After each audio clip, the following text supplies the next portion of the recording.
Good morning, millennials.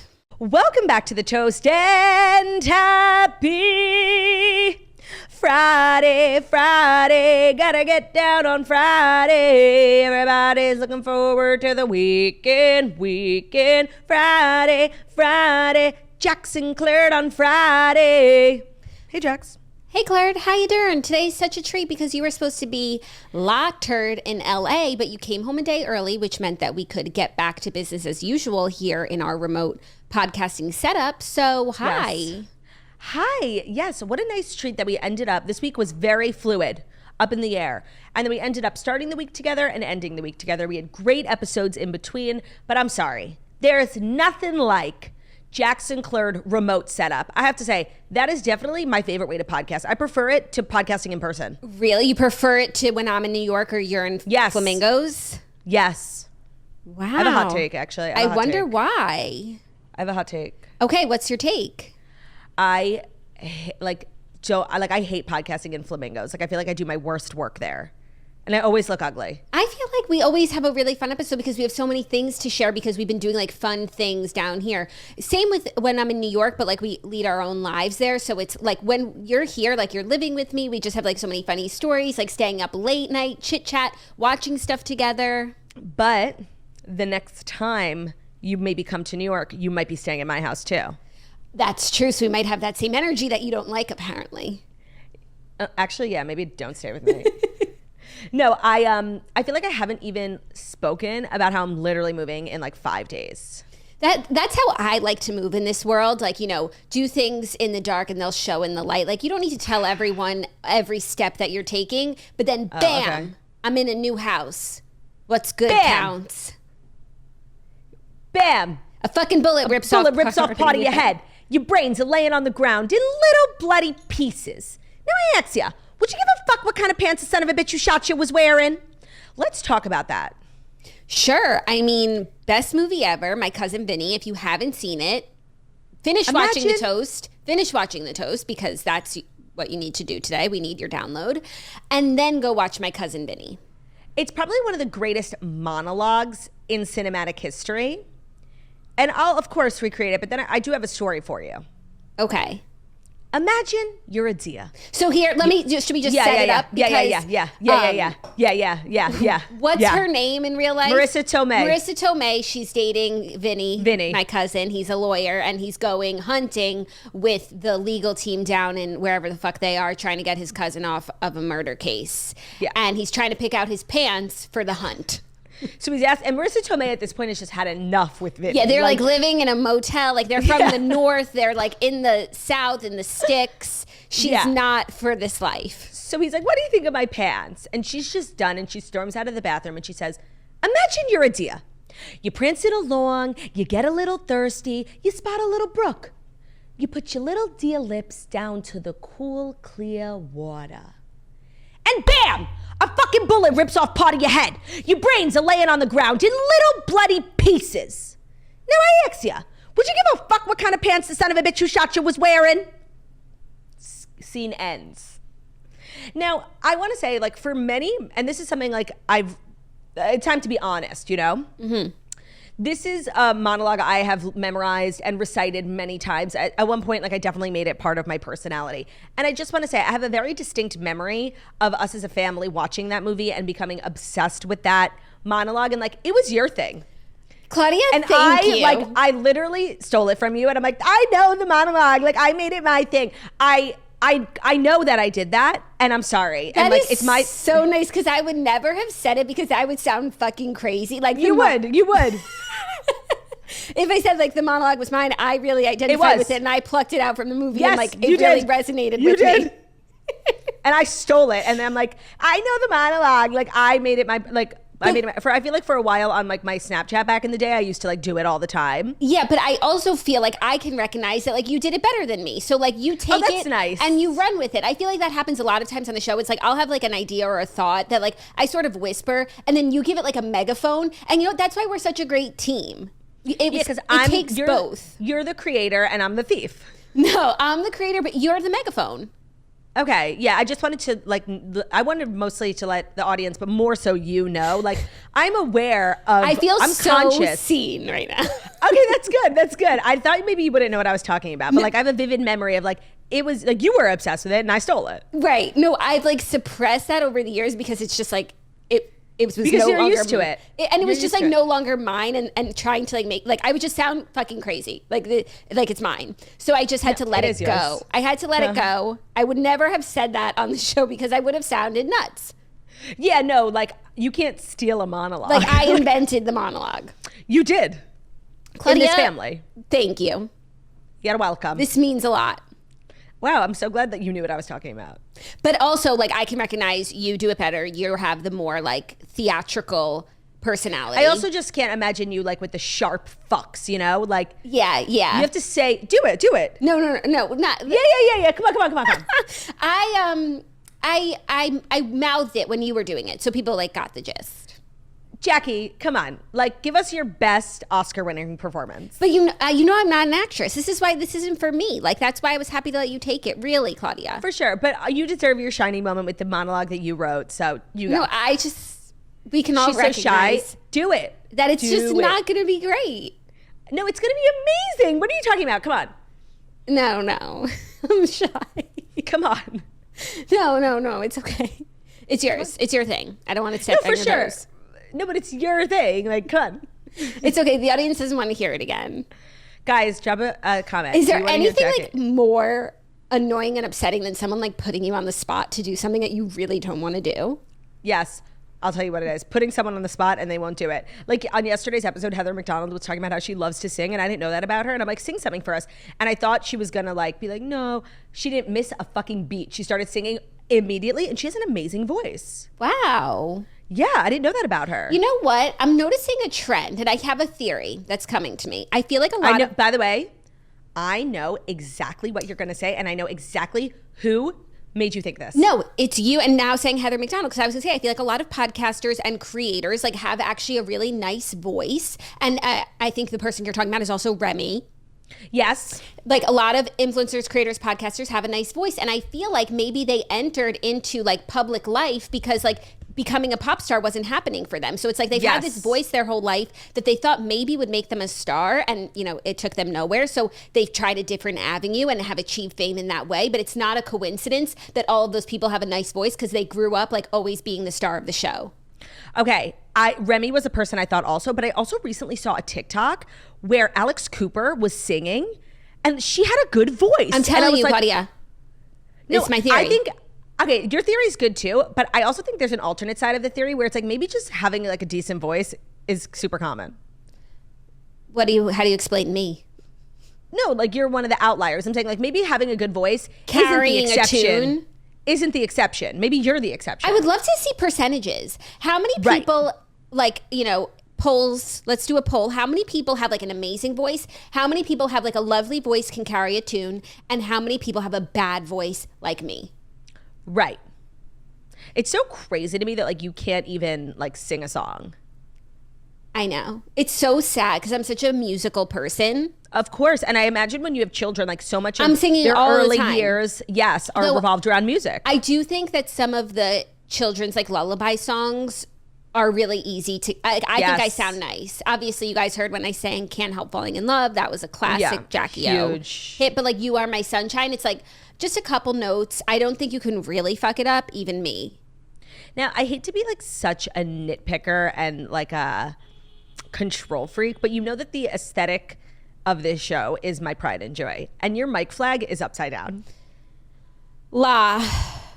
I switched over my studio this morning. I know. I'm not angry. Thank you so much. Oh, I feel better. But I just feel one, we should clip something from the beginning of the show so the upside down mic flag goes viral. Engagement. I'm thinking the Marissa Tomei moment for a clip. Yeah.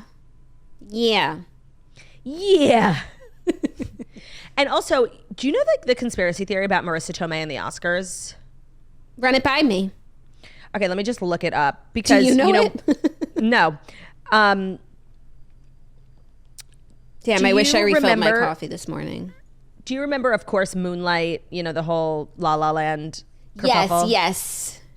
So she won the Oscar for My Cousin Vinny. And there's this big conspiracy theory that like the envelope was wrong. Not that she didn't deserve it, but if you watch it appeared like the envelope was open already and maybe and they didn't fix it. Okay. Like they fixed La La Land, but they say the conspiracy theory that like with Marissa Tomei, they just, they covered it up. Mm-hmm. Just like a thought. Okay, cool. I love that. It literally doesn't matter because the Oscars are ridiculous. Like, okay, you won or you didn't win. Your life is the same, really. So true. It's kind of like this arbitrary thing. No, it's oh my God. Beyond arbitrary. Wait, we've been talking for 11 minutes and we haven't even given our big announcement of the day. We have so many announcements all the time. It's hard to keep them in check, but this one is so exciting. It is. You want to go or you want me to go? I don't know. It's you so do it. You have your titillating. hand. You have your hand. Go, go, go. I have my hand on the newest Spritz Society flavor, passion fruit. It is so good. This one I got to try before release. I tried it last week and it's so freaking good. So I'm gonna show you the can. It's a gorgeous magenta. Yeah, pinky it's really purple cute. color. Like it complements the other cans so beautifully, but it stands on its own too. It's its own personality. We had polled everyone asking what they think the next flavor should be. So this is exactly what people wanted. The number one requested flavor was passion fruit. It's so tasty. If it wasn't so early, I would crack one open, but maybe like tonight, a little Shabbat passion fruit, little ASMR. Yeah, it's very tropical. Like you feel like you're on vacation. It's island vibes. It's so good. People are saying it's our best flavor yet. And that's what's so exciting. Every time they said that about pink lemonade. Yeah, they said that about peach. Pink lemon. Oh, peach. Right. It's like we keep topping ourselves. And I have to say, this is stunning. Like really, really stunning. Really stunning. I'm so happy to like welcome her to the family. Every Spritz, new can, new flavor. Like it feels like you're birthing a child. And this is a beautiful, wonderful child. And the campaign that was shot for it features we hired a big time model. A big time model. Are the images out yet? They should be out like today, right? By the time this episode goes up, everyone will be able to purchase and everyone will be able to see the photo shoot. Okay, so our big model, Counselor Snitch, she's having a big month. First, she's a muse for a children's book. Now she's the face of Spritz Society Passion Fruit. She's not going to talk to you for a month after calling her a big model. Wait, speaking of models. She's not wrong for that. Speaking of models, I totally forgot to tell you about my Spritz meet and greet in LA. I met so many toasters. It was fabulous. And I met a couple interesting toasters with interesting stories to tell. Ready? Listening. These two girls, they were so tall and beautiful. I'm like, okay, models. They're like, no, we are models. Like by trade, we are toaster models. And they really came all this way to the meet and greet and waited in line to thank us for our service of defending modeling and how bringing light to the plight of models. Bringing light to the plight of models. They were like, you speak to our soul every time. People always diminish our work. You just stand there and look pretty. And you guys constantly, reaffirming the trials and tribulations of being a model they feel very seen. So I wanted to share that with you. I love that for us. Plot twist. Like, honestly, hot take, the coal miners could never. Oh my God, the coal miners can never, but also the models can never. Right. Honestly, models should marry coal miners because they both have such strong work ethics in jobs that are underappreciated. And they would probably They both have plights. They both have plights. That need to be brought into the light. And another toaster I met, which was so interesting. I already told you this. I wish I didn't tell you. I wish I could have gotten your natural reaction on the podcast, but I think all the toasters need to know this. Oh, this is so important, you guys. He's a celebrity hairstylist and he works for, a very popular podcaster who we have outright beef with. And he's a big toaster, so he listens every day. And he has told the Smartless guys about our attempts to cancel them and hashtag Smartless is over party. He said they thought it was hilarious. Like, they know it's a joke. Okay. And they thought it was hilarious. And honestly, it was the best piece of news anyone's ever told me. It is so funny. It's funny because, I would feel like those guys, have no idea who we are. But, if they check their charts, we're right there. They say our big, ugly faces every day. Right. And they know we're creeping up on them. So I'm just so it's weird that it shocks me so much that they know about our podcast. Yeah. But of course they do. Wait, also speaking of our two big faces, I was having a thought recently because we had a whole rebrand photo shoot for our cover art. And that was probably 30 pounds ago for me. And part of me is mad and wants my current physique to be reflected in our artwork. But then another part of me is what if I gain weight and then I have to look at this skinny photo every day for the podcast? I think I'd actually prefer to leave it as is, right? Yeah, I mean, there's nothing to talk about now until I'm down like another 10, 20. So we can revisit this maybe in the spring. No, but I'm saying I don't think we need to revisit it. I feel like it's a fair representation of both of us. Like it's not like my heaviest postpartum look, but it's not my like lowest. I'm not obsessed with the photos, but I do not hate them. Like I feel like that's how you should feel.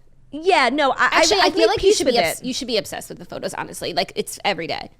Yeah, but imagine like, you know, if it was like 2019 me Ozempic, and I had to look at that all the time and it was just right. like, and then people would be Upsetting. like, she doesn't look like that anymore. And like, what is more hurtful than that?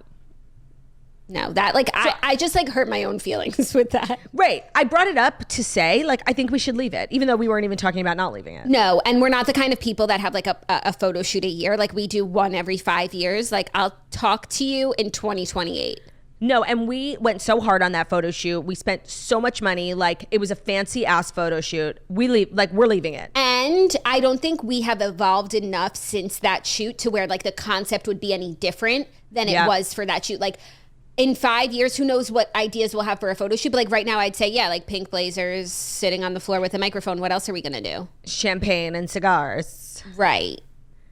Yeah, I think it's good. I look forward to evolving past it. But Me what too. would be next? That's the thing. I don't know. It's fun to think about, but we've got 4 years. We've got 4 years. 4 more years. I'm so happy to be home, by the way. I was supposed to be on a flight like now. And the thing with LA is when you fly home, you lose your whole day. Like I would have lost this whole day. I was supposed to pre-record with Ben yesterday. This is so much better. Oh, there was a celebrity on my flight, Pedro Pascal. I feel like I love flying the New York LA route. I've seen Aziz Ansari on a flight. I've seen Conn on a flight. And now I can add Pedro Pascal. I was like, no way. I'm not like super familiar with him. I didn't watch that show. I watched Narcos, but I wasn't like 100. I'm like, Game of I knew it was Thrones. him. He gets his eyes squeezed out by the mountain. Oh my God, you're right. I forgot. Wait, we don't talk about him enough when we talk about the cast of Game of Thrones. But the commenters always remind us that he is, you know, one of the more successful people who came out of Game of Thrones. But I feel like Peter Dinklage, like we know him before Game of Thrones and we know him after. So I don't think of him as like just Game of Thrones. Yeah, no, you're right. But wait, I totally forgot. But he also had like a brief stint. He wasn't a main character. Also, I feel like a lot of the main characters, you know, they were the kids of powerful people like the Stark kids and the Lannisters, and so they didn't have much of a career beforehand because they're 12. So it's like different to compare it to like the actors who were like 40, 50. Yeah, he was from Dorne, right? Yeah. Yeah. Oh, speaking of Game of Thrones, our Halloween episode is coming up. Yep, we were started prepping to last prepare. night. I'm so excited. It's going to be so good. I'm excited too. I think it's going to be like one of our Hall of Fame like moments. It's like when it's like it just makes too much sense, you know. And then sometimes we really have to like grasp at straws. Like even though this was such a fun one, like Ryan and Sharpay was like out of control. I would say that wasn't like our best one. No, but there's never been a bad one. But it's like when you're comparing it to the grits. What do you think is our greatest? Maybe the Jonas Brothers, just because Snitch. Yeah. Oh no! Wait, William and Harry is their greatest. Yes. Wait, Jackie, we need Snitch, and I have a role for her. Yeah, of course. Me too. Okay. Wait, I wonder if it's the same. It is. Is it? Okay, we'll talk offline. Yeah. Okay. Yeah. William and Harry was the best one. Hands down. I do have a special place in my heart for the Jonas Brothers, like Margot being Kevin while having strep throat and wanting to kill us, like the guitar, Paul Nassif, like. But also, I feel like it's not even about what we do in the episode. It's about like we'll shoot like a video right before, and like that Jonas Brothers video is fucking hysterical of us fighting for the front, and Margot's like miserable in the back. And then the William and Harry and Queen video, like that's the best video we've ever done. Yeah, we had Sharpay, we had the Kardashians, we had Game of Thrones. Game of Thrones, yeah, that was a good one. I feel like we're missing one. We've been doing this for like 5 years. The breath. No. So the breath, we were each other. Yeah, great. But a great episode that fractured our relationship indefinitely. Yeah, we will never do that again. I wouldn't recommend doing that with friends. Like you get to know what someone really thinks of you when they pretend to be you. It's fucking hurtful. Then we were Kardashians, which was a hit. Yep. Snitch as Snitch Jenner. So good. Then we were Jonas Brothers. Then we Ryan and Sharpay. William and Harry. Then Ryan and then Sharpay. Ryan and Sharpay. Then Game of Thrones 5. Okay. And then this year is pretty good too. Yeah. I think this year will be top 3. Yeah. We have to also, are you going to come here? I don't think so. It will be our first Halloween remote, but I actually think that might be better. I agree. Okay. So not to like talking about something that you guys have no idea what we're talking about, but it'll all make sense soon. And then Ben and I are going to Heidi Klum's Halloween party, and we have an amazing costume. You do. Like, really, really stellar. I went, I bought something on Poshmark. Wow. Yeah, because I needed the perfect outfit. Yeah. My personal life costume, you guys are going to be quaking. I don't think I know what it is. I don't think you do either, but if you thought hard enough, you could piece it together. Okay. Because it's like Chip, family Joe, costume. and the kids. Family costume. Chip and Joe and the kids? No. Okay, wait, let me think. If I guess it right, will you tell me? Yeah. Okay. It's really not suspenseful. I was like kind of kidding. Oh, but what are you like obsessed with? It's not about me. Kids. It's not about me. Are you going to be Miss Rachel in the crew? No. I'm hanging up my overalls. Wait, what are your kids obsessed with? Like, oh my God, are you going to be the camper and the counselor? No, but that's really cute. There's no boys in the book. Oh, in the bunk. Wait, why am I blinking? Oh, Miki. So I'll be Minnie. Cute. Really cute. Yeah. Mickey Mouse. So cute. So that's a little Halloween teaser. Excited for that. And we got a lot of fun stuff coming up. We do. So I think we should just get into the Fast 5 stories that you need to know. And the Fast 5 stories that you need to know are brought to you by Loft. I've become obsessed with Loft. Not enough people talk about Loft for fall fashion. I just got a sick kind of quilted green jacket, and they're introducing Loft Cashmere. We're adding a little bit more luxe to our line over at Loft. This is a soft launch, if you will. They're offering 100% cashmere sweaters in a range of silhouettes and colors, but they're also offering matching hats, sets, scarves, and socks. So Loft is back and better than ever with a fall collection of fun, feminine fashion. Loft has orchestrated a modern mix of all-day, any-day pieces that offer endless versatility. We're talking about plays on proportion, soft, touchable textures, exciting new ways to layer, with ideas on how to effortlessly put together and pull off the latest have-to-have styles. This fall collection is definitely one to celebrate and includes everything you need to build stylish, feel-good outfits tip to toe. So let's start showing up for ourselves and each other by wearing what we love. Loft is just so underrated. I feel like for many years, they've really just been turning out looks, and now everyone's taking notice, whether you need cute outfits for work, for girls' night out, for cozy vibes. Their cashmere is everything. Loft is the place to go, and not enough people are talking about it. That's why we're working with them. So as a thanks for listening, from now through January 1st, 2024, use code TOAST at loft.com to receive $25 off your full price purchase. Exclusions apply. See podcast description for terms. That's code TOAST at loft.com. Today's episode is also brought to you by State Farm. So you think Jake from State Farm, is it? No. It's Turdy and Jax from State Farm. It's Jax from State Farm. It's Jax from State Farm. And the State Farm Personal Price Plan helps you create a plan that gives you options so you get an affordable price. And it comes with a lot of benefits like the coverage you want, a policy that helps cover what's important to you, and an affordable price just for you. Because after all, life is better when you can personalize your experiences. So think about it like this. What do your music playlists, podcast feeds, and social media scrolls all have in common? Well, they're a reflection of you. We all know my social media page these days is full of, the girls on their Manjaro journeys. Jackie's is probably more about night feeding and co-sleeping or whatever those things are about. And that's what the State Farm Personal Price Plan has in common. It gives you options to help you personalize your coverage so you can protect what you care about most at an affordable price just for you. So you can see more of yourself in everything that you do. And I just want to say, the New Heights podcast is also sponsored by State Farm, and Travis was doing his little jingle. And so I'm just going to one-up him because his wasn't good. And they tried to harmonize. Okay, so let's try to harmonize. Oh, okay. 3, 2, 1. Like a good neighbor, State Farm is there. Okay, I don't know what I did. Like a good neighbor, State Farm is there. Call or go to statefarm.com today to create your State Farm personal price plan. Prices do vary by state. Options selected by customer. Availability and eligibility may vary. So just call or go to statefarm.com today to create your State Farm personal price plan, because life is just better. Comedy is better. Poetry is better. Food is just better when it's personalized. And State Farm understands that. So thank you, Jax from State Farm. Thank you, La Turd from You're welcome. State Farm. La Turd from State Farm. Our first story, Britney Spears, another bombshell from her memoir. Like, the hits start coming and they don't stop coming. I talked about this with Olivia when we did the podcast together, but I will definitely be reading her book now. Like, yeah, there's a lot of compelling things coming out, and she's recalling sobbing during her excruciating at-home abortion with Justin Timberlake. Horrible. So Britney aborted her and Justin's baby at home without telling her family that she had been pregnant. The Stronger singer shares in her forthcoming memoir that she and Justin agreed not to go to a doctor or hospital in order to keep their secret from going public.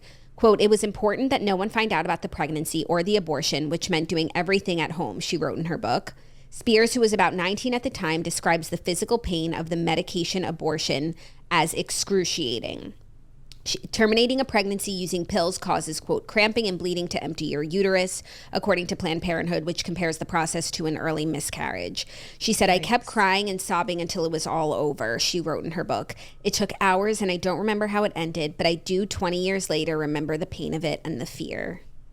No, it's so sad. Yeah, I agree. This book is everywhere, like so many little things, and you really get a picture, even just like from the excerpts that we're reading, of how probably damaged and broken Britney is. And then you have a lot of sympathy for the person we're seeing now, because that's a person who's been through extraordinary things. Yeah. And I feel like when we think of like the years that probably hurt her the most, you think of like the conservatory,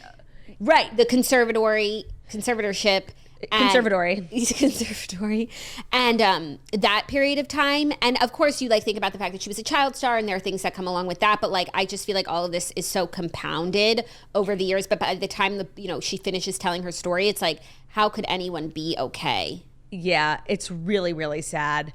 And I saw she has beat Prince Harry for most books sold. I think he had sold like 3.5 million, and I read somewhere, and don't quote me on this because it was a tweet, but that she's already sold 9 million books. I didn't see anything like that, but it's not even out yet. No, I know. So I don't know if that's true. And I think a lot of there's a lot of stuff coming out about this book for press because she can't really do interviews. Yeah. So I think a lot of stuff is just being thrown to create hype, which is a smart PR tactic. It's worked for me. It is. I said months ago I wasn't going to read it, but now I'm certainly going to read it. Are you going to read it? Yeah. I also I can't help but think about Justin Timberlake. Oh yeah, he's having a bad month, week, year. He's trying to hide behind NSYNC and his new song, and yeah, it's a decent move because they're so beloved. He can use some of that goodwill, but it's not a good look for him. Yeah, the timing is interesting because I felt like he was relatively nowhere to be seen for a while, and maybe he should have kept that energy until the hype of the book is over and then do the NSYNC thing, because now I think the NSYNC thing will be washed away by this. Yeah. I was also saying to Olivia, like, he should write a book too. Yeah. He's definitely in his villain era, and I think he'll be there for a while, and everyone can have some sort of redemption era as well, but I do think it'll be a while. Yeah. Well, I haven't seen that much. I mean, I also don't see a lot. I'm not on TikTok and I don't know where these things happen, like the pitchforks come out to play. But I haven't seen that much energy for him, like, in this moment. Have you? Yeah, especially with the abortion. And, like, now people are just going back and rewatching his music video for Cry Me a River and Britney's music video for... Every Time. Right, where there's a woman giving birth, and I don't think people really understood what that meant at the time. So now that we're going back, we have content, and we didn't know. Now that we know, we can go back with more information. I think it's going to get worse for sure. Yeah. Well, our next story, another trip down memory lane, because Erin Foster claims Chad Michael Murray had an egregious affair with Sophia Bush while they were dating. Wait, I saw this and I want to talk about it. And then I also want to talk about Sophia Bush because you and I haven't spoken about it. And I'm obsessed with that story because I was obsessed with Ashlyn and Allie like during the women's soccer when they were, winning and everyone was obsessed with them. That was like when Taylor brought them out, like, and then they got married and everyone was obsessed. I was obsessed. I follow them both on Instagram still. Yeah. I'm shocked. Well, Erin Foster is getting candid about her relationship with ex-boyfriend Chad Michael Murray. Erin, who's a OC alum and daughter of David Foster, opened up about her dating. Erin was on the OC? Yeah. She was dating Seth. I think she... What? Yeah, I think she worked at the... That was Olivia Wilde. No. Who worked at the bar. No, I'm telling you. Oh, no, she played Heather. Oh, my God. Okay, you're right. She played, like, Volchuk's, like, girlfriend, Heather. No. Yes. I'm sorry, the Foster sisters are iconic. Like Sarah Foster in 90210, not enough people talk about their acting resumes because they're stellar. They're stellar. Like, they're such good actresses. It's like, it's not like, oh, I saw Erin Foster in this. It's like, oh, that was Heather. Right. No, I mean, Jen from 90210, Naomi's sister, one of the greatest characters in cinematic history, and that was Sarah Foster. Agreed. Obsessed. But like also their show, Barely Famous, like was so good. It was like too smart and funny for this world because everybody likes crap. Yeah, everybody likes crap. Anyways. That's how I felt about Gary Janetti's animated The Prince. Like too funny and witty for this world. Like people couldn't appreciate it. And that's why it was canceled. Like Alan Gregory. Alan fucking Gregory. Yeah. No, so many shows like that are The Society. Like too good. Yeah. Too above people's heads. They were too good. They had no choice but to be canceled. Yeah, because people are dumb. We're seeing that every day right now, how dumb people are. I'm in shock over the dumbness. I'm not. No, I shouldn't be, but like I seriously am at the volume. The volume and the level of stupidity I'm seeing on the internet. Yeah. No, so of course, fair. Like we can't have shows like Barely Famous and Alan Gregory. Definitely not Alan Gregory. Not enough people talk about Jonah Hill's one season wonder animated FX show where he plays this like 6-year-old kid who has like the brain of a 45-year-old and he has 2 gay dads and they're in a throuple. Like it was, and he goes to like middle school with these moronic kids, but he himself is like this really kind of refined. Like erudite man. Yeah. And he brings like his sushi in his briefcase. It's the best show. And it happens to be one of the shows I have, like I had bought it on iTunes. Anytime I'm on a flight and I like don't have Wi-Fi and I have the only thing I can watch is Alan Gregory. And it really aged very well. I'm sure it does. So funny. Anyways, let's get to the story, can we? Erin opened up about her dating life on the latest episode of her and her sister Sarah's podcast, The World's First Podcast, and alleged that she'd been jilted by Chad Michael Murray in the past. She said, I was also featured in this Dumois thing with Chad Michael Murray. In it, it said, and apparently he cheated on her with Sophia Bush. By the way, Dumois they don't lie. I mean, that is what happened. Erin was like, yeah, he definitely did cheat on me with her in like a pretty egregious way while we were living together. Oh my God, they were living together. She said, I've moved on though. I'm over it now. She said, I'm just barely over it. Just barely. I didn't know that they dated. No, him and Sophia Bush got married. Yeah. I had no idea that she dated him either. She dated him in 2001 to 2002. So like we were 9. No, but that's so Foster sisters. Like they really have been at the center of pop culture forever. And so when I saw this story, I didn't know that they had dated, but it made complete sense to me. Yeah. And I feel like Chad Michael Murray is another one of those who was really popular in the early 2000s, and things come out about him now all the time that are like not good. Really? Yeah, I feel like because the One Tree Hill girls are always talking. They have a podcast. They do events together. And they're like naming names, you know? What did they say about him? Well, there was like a showrunner on that show who was very inappropriate. And a lot of them have like really bad experiences from the show. And I don't remember exactly what they said, but they talk about it all the time because he and Sophia Bush had a very bad divorce. Yeah. So Sophia Bush, like that's what I want to talk about. Sophia Bush. I'm obsessed with this story. Like, so now people are saying that Ashlyn Harris cheated on Ali Krieger because Ali Krieger had like a big party and like a bunch of her soccer friends were there and her brother commented on it, Kyle Krieger, which is such a great name, Kyle Krieger. And he was like, he wrote something about like 2-timing. Yeah, but also they have a child together, Ashlyn. Two. And Ashlyn took mama out of her Instagram bio. I saw that. But like, did she overhaul the whole bio? You know, Right. She did a rebrand, but I don't know. I'm not a mom, so I don't know. But like to put it in, once you put it in, like that's something you don't take out. No, unless you're like then just doing something completely different, not like being like soccer player, mama, author, daughter, lover, like, and instead you're just like, check out my new short series. Okay, wait, no, her mom is now in there. Proud mom to Sloan and Ocean, retired professional athlete, 2-time world champion. Okay, yeah, so she's listing her accolades. If she like wiped all that and was instead like, Ukrainian flag, then I don't think people would be like so concerned where'd mama go. Okay, and Allie says proud mommy, footballer. Oh wow, she's British. PSU alum and trustee and Adidas football athlete. Yeah, they're listing their accolades. So if as long as it's not out of there, it's not. But so she had a party, for concern. And like it appeared like a lot of the soccer girls that we know, like Megan Rapinoe, like they were with her. So I feel like Ashlyn. Oh, and then like the U.S. women's soccer team. I'm obsessed with this story. The U.S. women's soccer team put up a photo because it was just Ashlyn's birthday. Happy birthday, 2-time world champ, Ashlyn Harris. The comments, because they say she's like a 2-timer, 2-time world champion. Oh. 2-timer indeed. Like it's a play on words. Yeah. So there's a lot going on in the women's soccer team universe. Yeah. And then, by the way, so Sophia Bush had been like friends with the couple. If you go back on Instagram, there's a lot of times Sophia Bush commented on stuff and was like giving kind of like desperate energy. And now to know like she's with one of them, it's too much. Yeah. I don't know enough about all these people. Like even like what I was saying to Olivia, even Sophia Bush, like you watched One Tree Hill up until a point. I don't watch women's soccer. I didn't follow the two girls that were like on the team who were together. And so like really this is just an interesting story to me, but I'm not invested like you are. I'm invested because when the women's soccer team like were so popular with their big win at the World Cup or whatever, everyone was talking about them. And then I realized like so many of them follow me on Instagram. So I followed them all back. And now I'm just like, basically the goalie. Actually, you're part of the team. Ashlyn Harris was the goalie. You're the water boy. Pretty much, yeah. No, I'm like Nate. You're the kit man. Yeah, I'm the kit man. What do they call that in the U.S.? Because we don't call it a kit. I think that's no, not the water boy.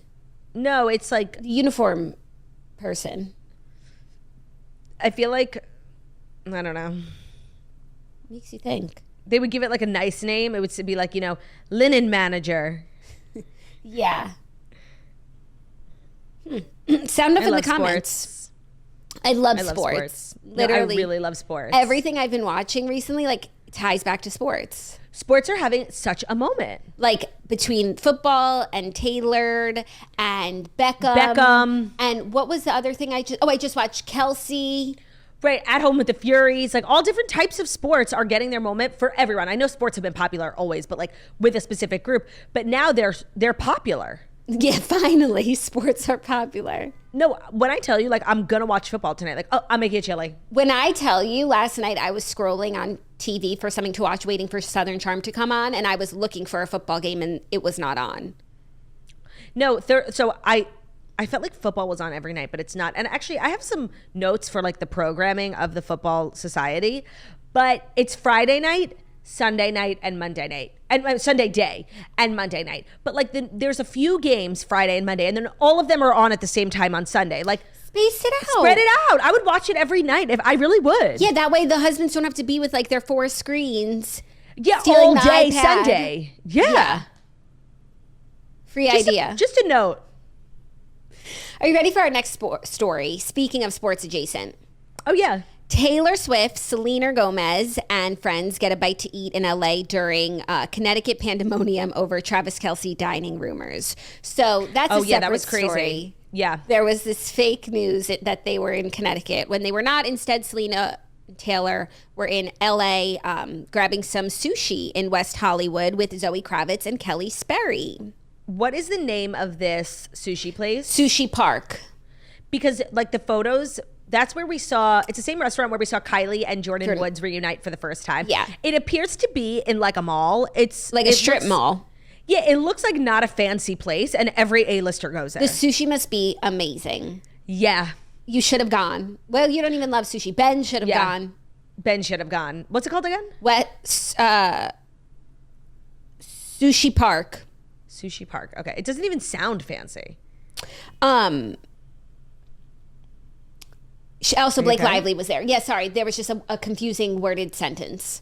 Okay, so Blake Lively, Zoe Kravitz, Kelly, Taylor, and Selena. Yes.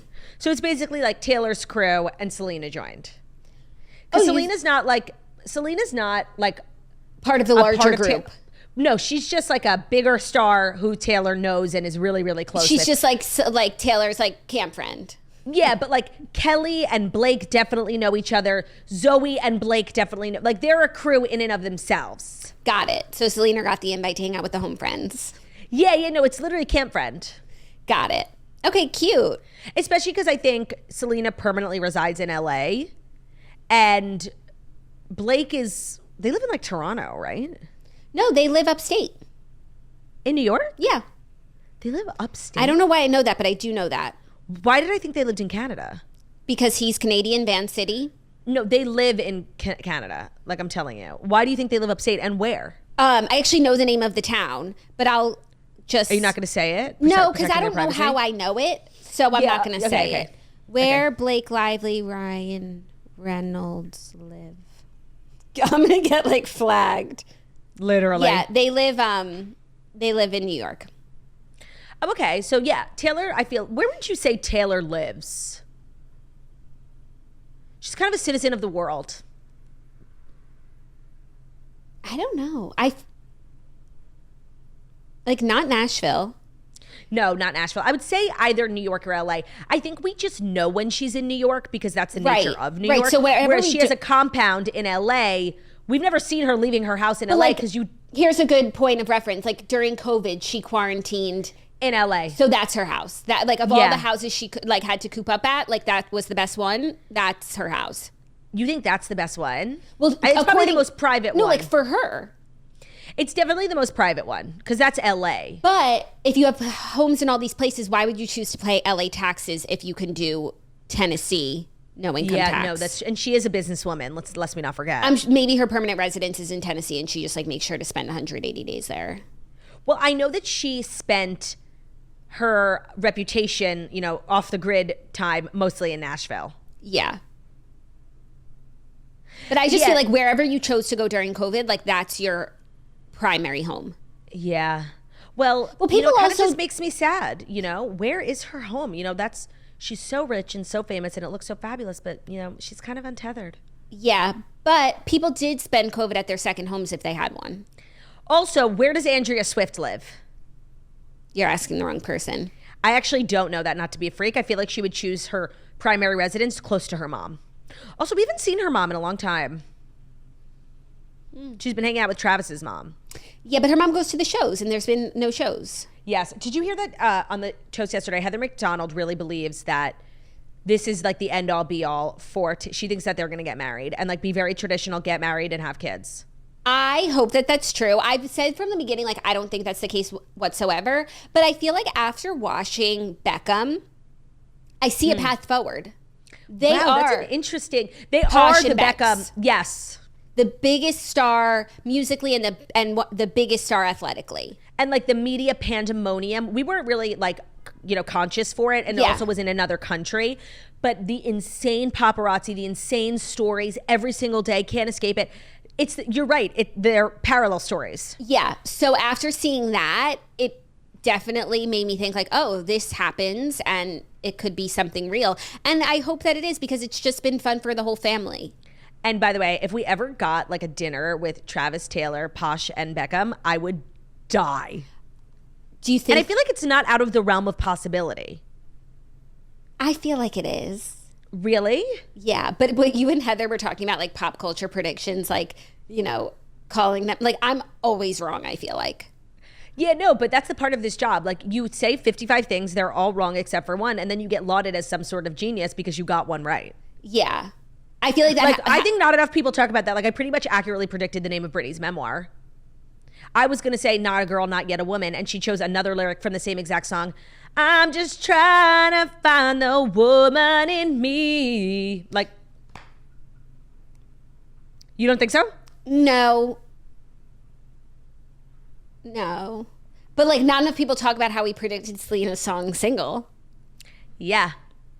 Wait, how did I say it went? Like like we thought it was going to be called I Am Single. Like I am the single. Shit, but we were right about it being a single about being single. Sorry, like we're claiming that.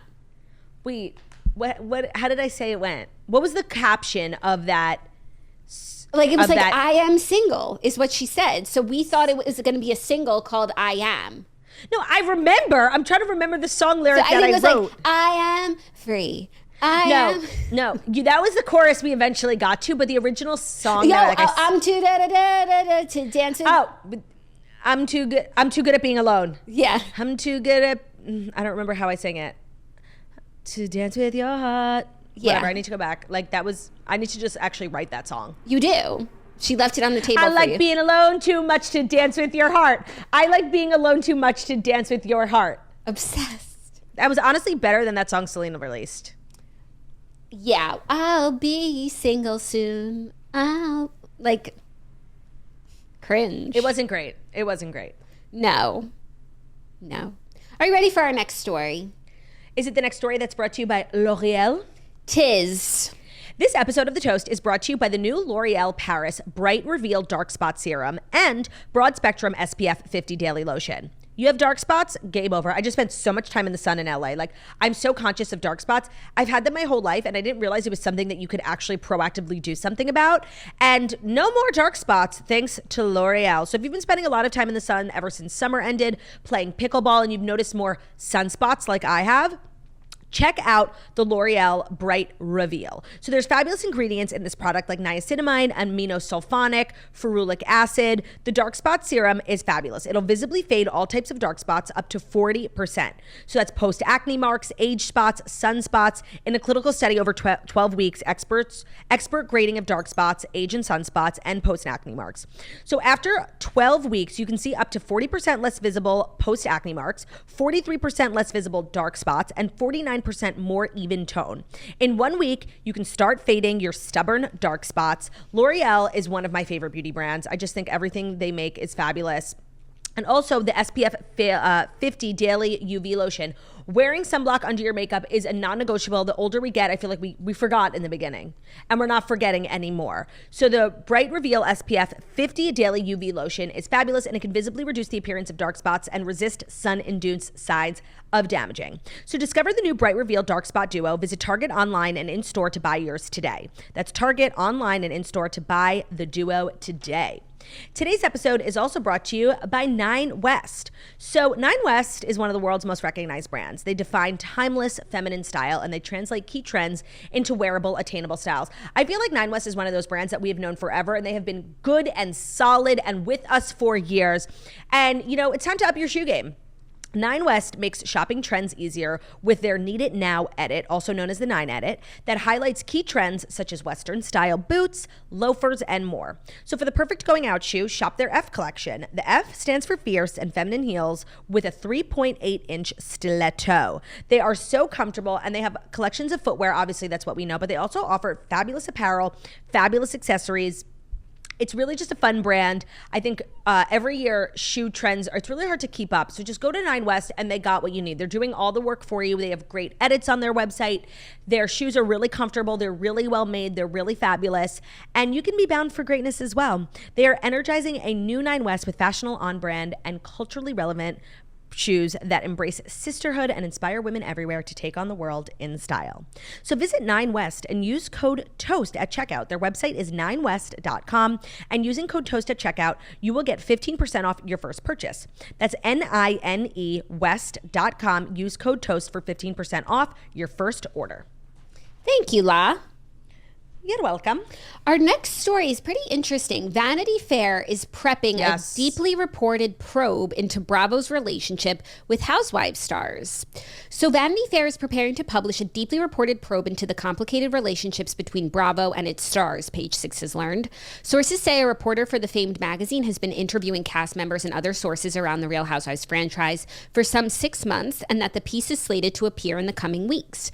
We're told the article is expected to delve into the highly demanding work lives of the Real Housewives stars and what they trade in terms of their privacy, their image, and even their mental health and relationship with alcohol in order to keep their much coveted, often highly paid roles.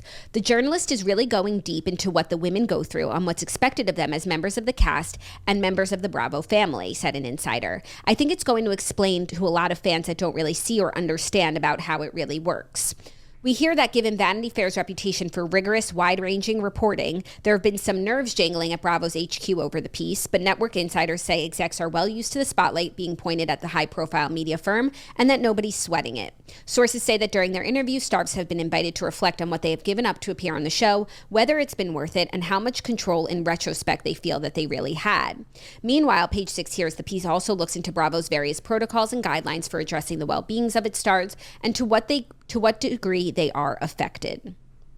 Yeah, I feel like there's probably a lot for this journalist to get into. I think there will be some crazy things that come out. I do not think it will affect the brand at all. But this is like a recent trend. Bethany and Nene and Brandi Glanville, a lot of people have been very outspoken about the network's lack of care when it comes to handling their stars. I also think a lot of what you just read is kind of the nature of the business, not so much Bravo's fault. Like, yeah, a lot of these women their husbands do give up their jobs to do this full time, and then they end up getting fired the next season. And that's not necessarily Bravo's fault. That's the nature of reality TV. But I'm sure Bravo is responsible. And I'm sure there's a lot of things that will come out in this article that are done at the hands of Bravo. Yeah, I think that it's a gamble that you take when you go on any reality TV show. Like, it could absolutely make your career, and all of that risk could be worth it, and you'll be in front of an audience. Like, even Bethany, you know, and I would say that was all worth it. But on the flip side, like, you might be one season wonder, and in that one season, like, you've embarrassed your family. Everything. Your husband loses his job. Like, you lose your house. Like, it's a risk. When I was just reading Molly May's book, she was an influencer before she went on Love Island. And she was like, I knew that going on the show, like, I was risking, like, embarrassing myself and never coming back from that. But the reward from it is also incredibly great if it goes well. And for her, obviously it did. So there's pros and cons. I kind of just feel like this article could be written towards whatever about any network. Well, yes, but also towards whatever end they want it to be. It could also, you could write a whole article about what all these women have gained from the show, and like a sense, there could be a flattering article about the independence of some of these women, the businesses that they've built. But yes, of course, it could also be about the trolls and the terrible things. But it really is a choice that every reality star and also housewife has to make. It's like, is all of the potential success worth the damage to your reputation, to your mental health, if it doesn't go well? And also, every season is different. Like, you could have a great season and then you could experience all of those things. Like Erica Jane. Yep. I also would be really curious to know, because from my POV, this is very much like a Housewives thing. When I think of other Bravo shows like Summer House and Vanderpump Rules, like, I don't think of it as toxically as Housewives. Do you know what I mean? Yeah, but I would also argue because maybe some of them aren't as popular. Yeah. But this is just like a general theme that we've seen. We spoke about it with that guy from Love is Blind, about how, reality TV is just very unregulated. There's no union. There's no protection for the stars. And yes, a lot of them come out, and Bethany, $150 million businesses. And some of them aren't as big as that, but they make a lot of money. But then there are always the untold stories of that guy, Nick from Love is Blind, who's on the verge of being homeless. Yeah, it's like, depending on who they choose to interview, you could write any story. Now Bethany sings a different tune, but if you interviewed Melissa Gorga, I would say is a good example of of the show being great for her. Or are we interviewing Lynn from the OC? Oh, yeah. Who do you think that they're going to talk to? I think they'll talk to Bethany and Nene. I think they'll talk to a lot of former stars. I don't know if any current stars are allowed to engage with this or even would. No, they would not. Bravo's the hand that feeds them. So if you're currently, they might talk and say positive things. Yeah, unless Bravo sent out like a memo. The people who feel positively about it. Yeah. Yeah. But it's just this catch-22 of reality TV, right? Like, we like to watch crazy people doing crazy things, but those things it has consequences. Like, oh my God, I would never do a reality show. Like, really never. Yeah.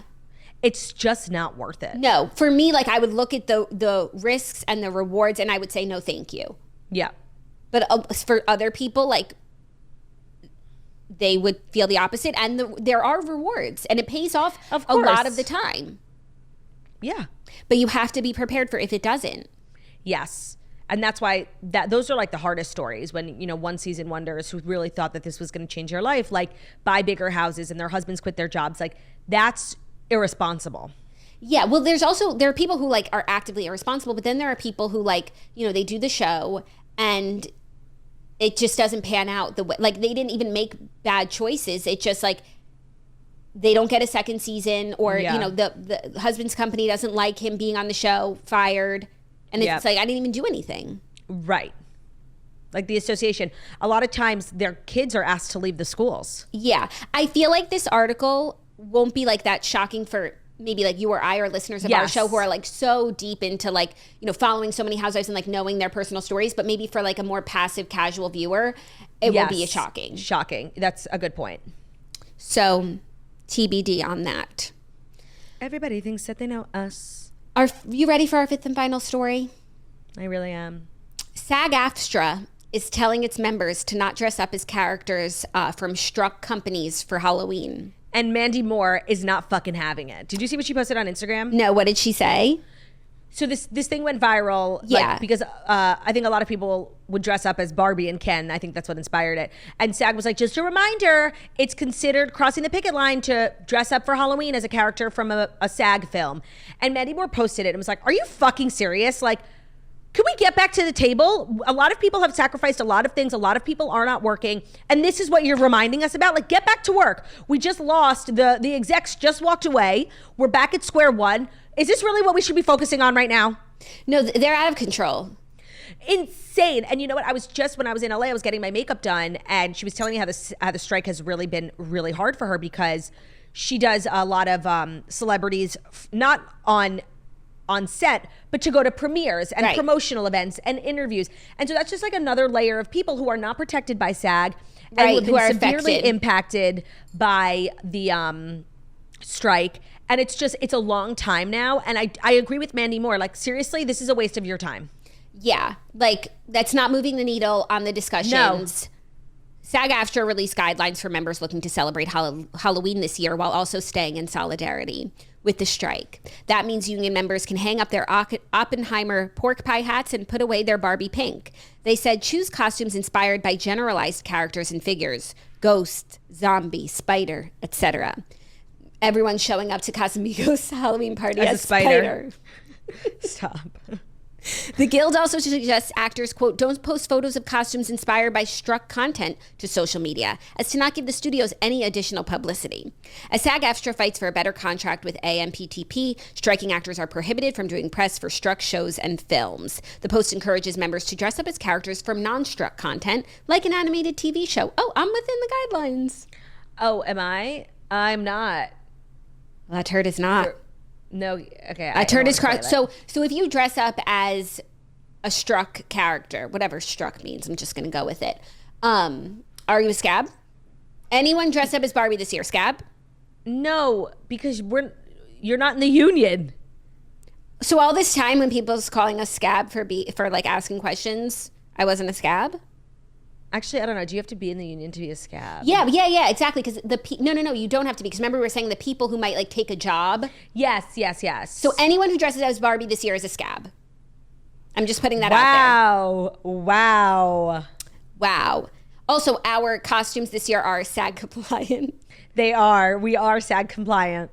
This is just like, in my opinion, such a waste of energy and promotion. Like, and you know, I was supposed to meet Fran Drescher this week because at this panel I did, which was a variety event for anti-Semitism, she was a keynote speaker.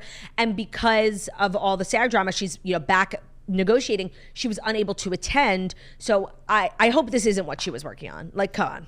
No. People need to work.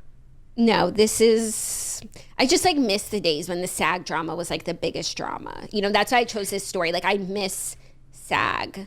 I agree. I miss so simple talking then. about SAG-AFTRA, and they love saying it too.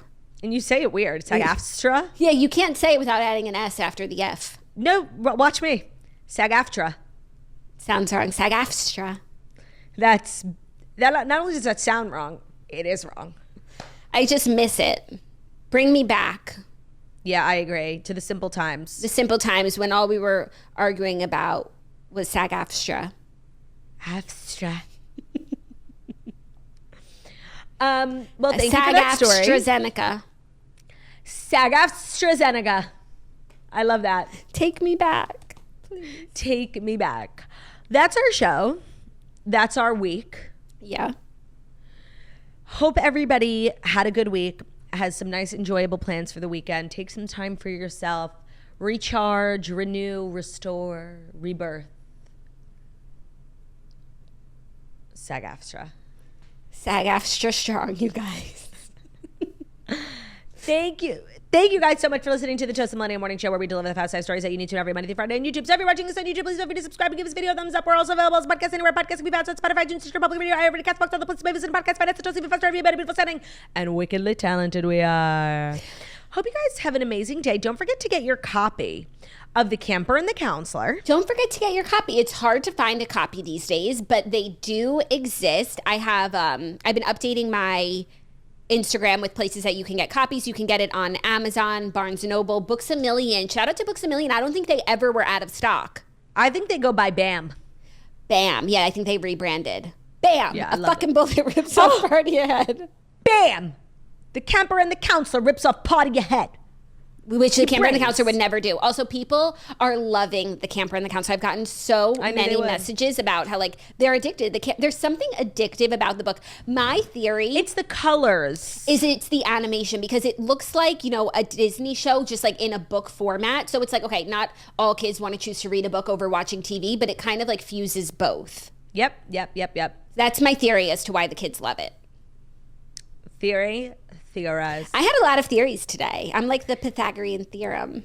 You're like a theorist. I mean, I am a theorist. Yes. And that's what we do on the show, generally speaking, is we theorize. But I feel like today I had a lot of theories for a Friday. Thank you guys. Love you. Bye. Love ya. Bye.